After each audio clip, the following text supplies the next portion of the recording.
Hello everyone, welcome back to the channel. हमारी computer graphics की playlist में unit second का लेक्चर 6 है। शुरू करते हैं आज की वीडियो। आज हम पढ़ेंगे कंपोजिट ट्रांसफॉर्मेशन। ठीक है, अभी तक हमने होमोजीनियस पढ़ लिया, होमोजीनियस के एग्जांपल्स पढ़ लिए, और अगर हमें रोटेशन करनी हो अबाउट अ फिक्स्ड पॉइंट वो भी देख लिया, उसका कंसेप्ट और न्यूमेरिकल्स भी देख लिए। तो आज की वीडियो में हम कंपोजिट ट्रांसफॉर्मेशन देखेंगे और इस यूनिट का एक और टॉपिक रहता है 3D ट्रांसफॉर्मेशन। ठीक है, तो आज कंपोजिट ट्रांसफॉर्मेशन देखते हैं। कंपोजिट ट्रांसफॉर्मेशन सबसे पहले देखते हैं क्या होता है। When we apply the basic transformation more than one on an object. ठीक है, किसी एक मतलब कोई एक ऑब्जेक्ट है, अभी तक हमने क्या करा, जैसे सपोज एक ऑब्जेक्ट था, उसके ऊपर यहाँ तो ट्रांसलेशन लगाई, आंसर आने के बाद उस ट्रांसलेशन के ऊपर हमने स्केलिंग लगाई, है ना। मतलब एक क्वेश्चन हमने ऐसे करे, तो उन क्वेश्चंस को भी कंपोजिट ट्रांसफॉर्मेशन ही बोलते हैं। अगर एक क्वेश्चन के अंदर हमें एक ही ऑब्जेक्ट के ऊपर एक से ज्यादा ट्रांसफॉर्मेशंस लगानी हो, उस ट्रांसफॉर्मेशन को बोलते हैं हम कंपोजिट ट्रांसफॉर्मेशन।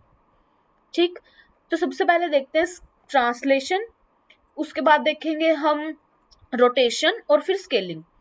तो ट्रांसलेशन देखते हैं। सपोज एक पॉइंट है P x, y जिसके कोऑर्डिनेट्स हैं, एंड आफ्टर टू ट्रांसलेशंस, ठीक है, एक बारी ट्रांसलेशन करी फिर दूसरी बारी ट्रांसलेशन करी, तो हमारे पास सेकंड पॉइंट हमें क्या मिला, P डैश जिसके कोऑर्डिनेट्स हैं x डैश y डैश। ठीक है, अगर मैं P डैश की बात करूं कि ये कैसे निकलेगा, तो इसका आंसर क्या आएगा, T2। ठीक है, T2 मीन्स ट्रांसफॉर्मेशन सेकंड के अंदर दोनों कोऑर्डिनेट्स x2 y2 ब्रैकेट में, मतलब मल्टीप्लिकेशन हो रही है ट्रांसफॉर्मेशन 1 के दोनों पॉइंट्स की, मल्टीप्लाई P जो पहला पॉइंट था। ठीक है, कंफ्यूज नहीं होना। सबसे पहले हमने क्या करा, इन दोनों की ब्रैकेट खोली, T2 के पास उसके पॉइंट्स रखे, मल्टीप्लाई में T1 के पास उसके पॉइंट रखे, इन सबकी मल्टीप्लिकेशन में हमारी है ट्रांसफॉर्मेशन मतलब पॉइंट P। ये बीच वाली है हमारे पास कंपोजिट मैट्रिक्स, जिसमें हमारे पास ट्रांसलेशन 1 है और ट्रांसलेशन सेकंड है। ठीक है, अगर हमारे पास कोई क्वेश्चन है जिसमें हमें एक से ज्यादा ट्रांसलेशन यूज करनी हो, तो उसमें क्या करने हैं, हमने दोनों ट्रांसलेशंस को निकाल के उन दोनों को मल्टीप्लाई कर देना है। ठीक है, सेकंड ट्रांसफॉर्मेशन क्या है, मतलब अगर हम ये अंदर की ट्रांसफॉर्मेशन खोलें जो कंपोजिट ट्रांसफॉर्मेशन है, इसके साथ मल्टीप्लाई में P हो रहा है, देखो लास्ट में हमने मल्टीप्लाई P लिख दिया। अगर मैं आपको यहाँ पर लिख कर दिखाऊं तो इसके साथ भी P है हमारा मल्टीप्लाई में, ठीक है, और इसके साथ भी ओवरऑल P है हमारा मल्टीप्लाई में, एट द एंड इस वाली मैट्रिक्स के साथ भी हमारा P है, तभी हमारा यहाँ पर P आया। ठीक है, अब क्या बात हो रही है, अगर वो अंदर की ट्रांसफॉर्मेशन वाली मैट्रिक्स को, अगर जो ये कंपोजिट मैट्रिक्स है इसको मैं एक्सपेंड करूं, मुझे पता है अगर मैं इस वाले फर्स्ट वाली ट्रांसफॉर्मेशन की बात करूं अगर, ठीक है, तो ये ट्रांसलेशन का फॉर्मूला हमने एक्सपेंड करना है। मुझे ट्रांसलेशन की मैट्रिक्स इन होमोजीनियस कोऑर्डिनेट मुझे पता है मैं कैसे लिखती हूँ। यहाँ पर मेरे दोनों पॉइंट्स आते हैं और डायगोनली 1 1 1, ये 0 0 है ना। मेरे पॉइंट सबकी बारी क्या है, x2 y2, मल्टीप्लाई में अगर मैं इस वाली ट्रांसलेशन को खोल लूं तो मेरा फॉर्मूले में यहाँ आता है x1 y1। बात ट्रांसलेशन की हो रही है, इस करके हमने ट्रांसलेशन का फॉर्मूला लगाया है। ओके, मल्टीप्लाई में p। उसके बाद हमने क्या करा, इन दोनों की मल्टीप्लीकेशन करी, जो ये दोनों मैट्रिक्स हैं इनकी मल्टीप्लाई करके हमें ये वाली मैट्रिक्स मिली कि x1 plus x2 y1 plus y2, diagonally 1 बाकी सब 0, मल्टीप्लाई में p। अगर मैं इस वाली टर्म को in the form of transformation लिखूं, ट्रांसलेशन लिखूं, कैसे लिखूंगी, ठीक है, वहां पर अगर आप कंपेयर करो इस वाली मैट्रिक्स को इस वाली मैट्रिक्स के साथ, तो आप देख रहे होंगे सारी चीजें सेम है, बस यहाँ के दोनों पॉइंट्स अलग हैं, है ना। तो मैं बोल सकती हूँ कि मैं इस मैट्रिक्स को इस तरीके से लिख सकती हूँ कि भाई मेरा पहला पॉइंट है x1 प्लस x2, दूसरा पॉइंट है y1 प्लस y2। अगर इस ट्रांसफॉर्मेशन को खोलना हो तो हम इस तरीके से खोल सकते हैं। ठीक है, इसको हम नेक्स्ट वीडियो में एग्जाम्पल से करेंगे, तब आपको अच्छे से समझ आएगा। ओके, अगर आपके पास कंपोजिट ट्रांसफॉर्मेशन एग्जाम में आती है तो आपने पहले डिफाइन लिखनी है, फिर ट्रांसलेशन के बारे में लिखना है कि अगर हम दो ट्रांसलेशंस परफॉर्म कर रहे हैं तो पहला पॉइंट है x1 y1, दूसरा पॉइंट है x2 y2। उन दोनों की ट्रांसफॉर्मेशन को आपने एक्सपेंड करना है, मल्टीप्लाई में p रखना है, ठीक है, और फिर जो एट द एंड पॉइंट बनेंगे। तो अब हमारा इन कंपोजिट ट्रांसफॉर्मेशन हमारे पास ट्रांसलेशन का ये फॉर्मूला होता है, when we have to apply two translations on a object. Okay, ये था हमारा ट्रांसलेशन। उसके बाद हम देखते हैं हमारे पास क्या आता है, रोटेशन। रोटेशन का फॉर्मूला, अगर हम 2 टाइम्स रोटेशन करेंगे, एक बारी मेरा एंगल होगा θ1, एक बारी मेरा एंगल होगा θ2, ठीक है। ऐसे ही मैंने मैट्रिक्स को लिखा कि r of θ2 r of θ1 multiply में p।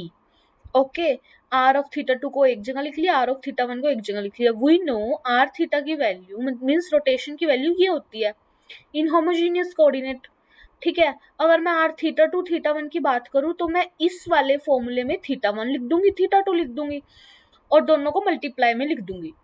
r θ2 θ1 मल्टीप्लाई में है। ओके, अब मुझे पता है कि अगर मैं इन दोनों को, मतलब सबसे पहले मुझे क्या करना है, इन दोनों की क्रॉस मल्टीप्लिकेशन करनी है। क्रॉस मल्टीप्लिकेशन मतलब first row multiply with the second matrix की फर्स्ट कॉलम, तो इसकी मल्टीप्लाई इससे होएगी, है ना, प्लस ये और ये।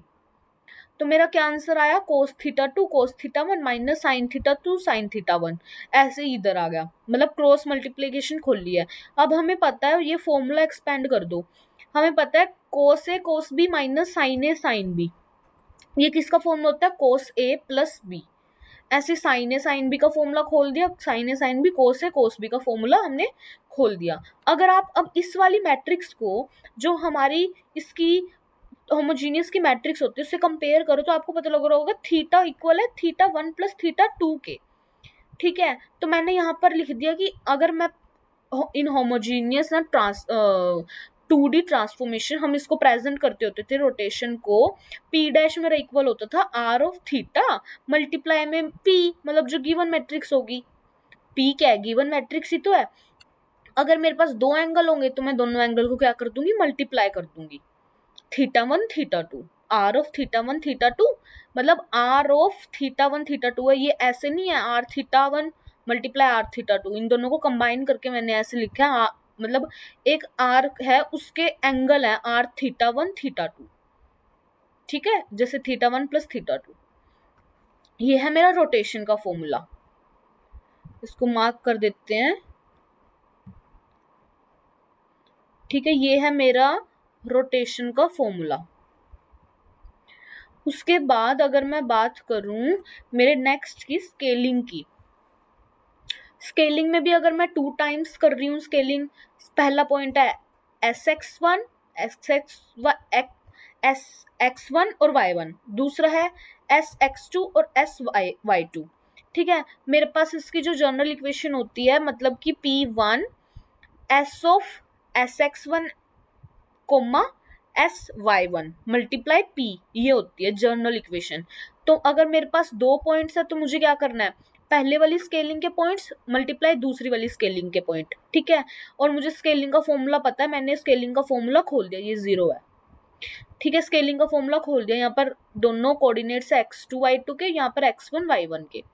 अगर इन दोनों को मल्टीप्लाई करके लिखे तो मेरे पास क्या पॉइंट्स आएंगे, sx1 sx2 y2 y1, ठीक है। मल्टीप्लाई में p तो चल ही रहा है, वो गिवन मैट्रिक्स है, वो सभी के साथ मल्टीप्लिकेशन में चलेगी।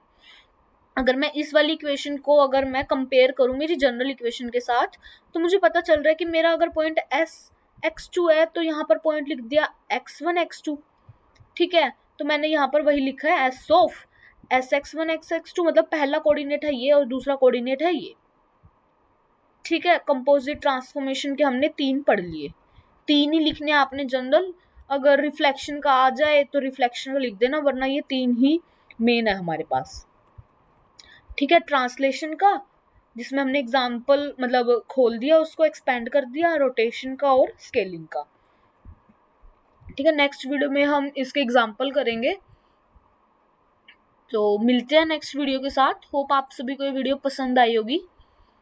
Till then bye bye, take care.